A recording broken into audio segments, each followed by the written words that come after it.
لا مش هروح اجيب حاجه واجي. دي انا حد طيب انا عشان كل مهمة مش هدور. صور ما اجيب حاجه واجي.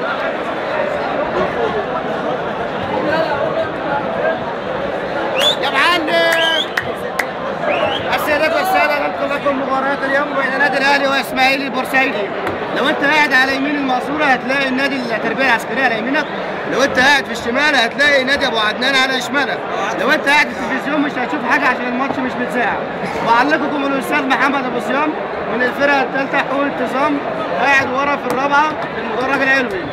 معكم مصور الاستاذ امين الشربيني، معانا على يميننا الاستاذ المعلق الكبير الاستاذ علاء، على يمينه الاخر استاذ درويش معلق رياضي والله وفنان قديم وحرامي غسيل قبل كده.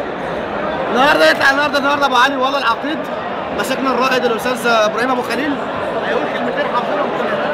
الكلمتين يا ترى هتبقى ايه شكلنا هنتظبط يا ولاد النهارده. طلع والله فرد صدره داخل والله هجمه، هيقول يا طلبه مسك الميكروفون حط الميكروفون